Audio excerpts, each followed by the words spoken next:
All right, we're post Super Bowl trailers. We got movie news, all sorts of things that are going on. Let's talk about some hot comics, what you might be looking for and want to pick up right now. All right, I'm Pops, and yep, the biggest comic book right now is the first appearance of Buffy the Vampire Slayer because Sarah Michelle Gellar has confirmed that they will be coming back. There's been rumors and some leaks. Obviously, some of that stuff's kind of happened on and off again for a while, but on Instagram, she wrote and confirmed that the Buffy revival is happening. So it's a very popular book. Dark Horse Presents Annual Number 1 from 1998 is now around $50 raw, but man, I'm telling you what, if you want a graded high copy of this, it is going to be a fortune. This is going to be an expensive one to go track down. But yeah, first appearance of Buffy is kind of like topping the list right now. All right, next up, a lot of people talked about it. The Fantastic Four trailer, including myself, was pretty well received. Everybody seems to be okay with at least that first look. Now, I've said, yeah, it looks pretty good, but it doesn't include the female Silver Surfer. It doesn't really give me a good Galactus concept. It doesn't really give me some of the elements that I'm looking for, but it's one of the better looking things. And one of the key things everybody was talking about was, that's right, the first appearance of Herbie the Robot. Yeah, Herbie the Robot. This is a very, very important key book for a lot of reasons. This is Fantastic Four 209 from 1979. This is actually also the first time John Byrne does art on Fantastic Four. Byrne, of course, goes on, has a very solid career, famous story arc there. And I have to be honest, I was pretty excited about seeing Herbie as well. And yeah, this book is actually trended upwards ever since. So keep an eye out for this one. If you're looking for a copy, you may want to look at it relatively quickly because I can't see this one slowing down anytime soon. All right, Lobo number one, the Superman movie, maybe taking some of the Super Bowl headlines and getting people excited, but Lobo is coming to the DCEU via Jason Momoa in the Supergirl movie. And this is Lobo number one, not the first appearance, but the first solo series. It's also the first appearance of like a fourth grade teacher named Miss Tibbs, but this is the origin of Lobo, the first solo series. I think it's also gotten pretty popular right now because it's more of like a $10 comic book rather than like the first appearance of some of these other ones that's much more expensive. It's not the worst thing in the world to look at. Let's be honest, kind of a cool cover if you're a fan of Lobo, and it's from 1990, so it's not super hard to find. It should be something you should be able to track down at a pretty reasonable price. I have to give Key Collector Comics a real kudos here because they do keep going and kind of keep their finger on the pulse of like, these are Krypto covers. So any comic books that have Krypto on the cover, of course, I'm actually shocked there's not people who've already sort of like highlighted. If I had a store and I'd be highlighting certain movies and things that are coming out, I probably would have a row of Krypto books, just put one next to another. I don't think any one of them is significantly more trendy than another. I think it's more just an aesthetic thing. This one is actually sort of like a perspective of Krypto himself. It's after, like, quote, the death of Superboy in the post Infinite Crisis story. And here, Krypto is remembering adventures that he and Superboy had. It's sort of an interesting little story. It's fine, and it's $15 or so is the list price on it. We'll see how it kind of plays out. But yeah, if you're interested in kind of getting ahead of some of those kind of books, and nothing else kind of cool to have on the wall, it's really actually kind of a cool color. And just another one along that exact same lines, a crypto photorealistic Alex Ross version. This one's obviously a little bit more expensive. This is Superman 680 from 2008. So definitely a little bit pricier, probably close to about $40. So this will be a little more expensive. But as you can see, there is a movement on the crypto comics as well.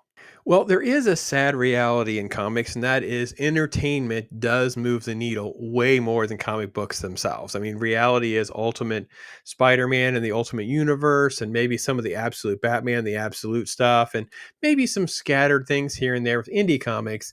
They move the needle a little bit, but movies and games and things like that tend to be the bigger mover shaker. One of the things that actually has happened is the fact that the video game has kind of made a phenomenon out of this character. That's right. Jeff the Landshark. This is the first solo series of Jeff the Landshark, and he's become really popular with the kids. I don't know what to tell you. It's not my thing. I don't really know much about Jeff the Landshark, but I can tell you this: comic books moving for the sake of comic books and people wanting them for those reasons, I think is actually kind of interesting. So I thought I would include that one as well. This actually has skyrocketed in price, guys. It's actually upwards, I don't know, probably around $40 to $50 already. It's completely crazy. It's from 2023, so it's not an old book. So you can easily find copies. So yeah, here we go. All right. Well, folks aren't really talking Star Wars, and I'm just as guilty. I mean, May's when I'm going to turn on my Star Wars love once again. But until then, I have to be honest, I've only read a couple of things in Star Wars universe over the last couple of years, and most of that's older stuff. Now, this is a 2023 comic, and it's only become interest because the Mandalorian and Grogu movie is coming, and this is the first appearance of Jabba's son, Rhoda the Hutt. And Jeremy Allen White, who's the star of The Bear, he's going to voice the character in that movie. And it's got a little bit of movement. And like I said, I don't think those people are talking about Star Wars much. So I thought it would be worthy of trying to at least give them their due for something that's out there that people are excited about. I want to be wrong, but Emily the Strange, it's the latest. It's one of these indie books that's Dark Horse. It's going to be adapted. I know, Warner Brothers and Bad Robot. I know, Bad Robot. I feel like this is that category of they're not feeling the room and not knowing where we're at. This just reads like something that we would have had over the last 5 years. The story is about a counterculture 13-year-old who began an icon on skateboards and other form of graffiti art. Don't exactly know what to expect, but I can tell you this. They've already cast a lead. It's moving forward with writers and producers and such. This is coming. I don't know. The comic book is taken off quite a bit. It's up to about 40 $50. It's from 2005. So it's not an easy comic book to find. And it's all black around the edging. So you can tell how difficult this will be in a high grade. It's going to be very expensive because all the rubbing and creases and everything's going to show through. So when we talk about moving past some of the modern feminist nuances and the girl boss Mary Sue type stuff, I don't know where Emily fits into all that, but I feel like all of my little spider senses are tingling, and this isn't something I'm going to be thrilled about. But I got to be fair, put it up on the radar screen because it is trending rather high, rather quickly. Well, Voltron is happening. That's right. There is a live action film that's being developed with Henry Cavill and the Red Notice creator. So October 24 was our last update. So I don't think we've had a major update since then. So we'll see where we're at in 6 months or 8 months because this has happened before for Henry. We don't really know what's going to happen on this. I would say that I have a hard time envisioning they can make Voltron look right and feel right. So the comic book itself is actually, rather difficult to find. Obviously, it's from 1985. It's been around for a while, so copies have been pretty well sucked up. 80 to $100 is going to be your new mint price, but I don't know, man. Near mint in this book may not matter to you. Maybe you just want to read it or get it digitally. But if you're looking for a wall book, Voltron, this would really be a great book to have, but it's going to be rather pricey. So, yeah, this one continues to be very strong. I don't know that I'm going to say it's in the upward trend, but it's definitely very, very strong.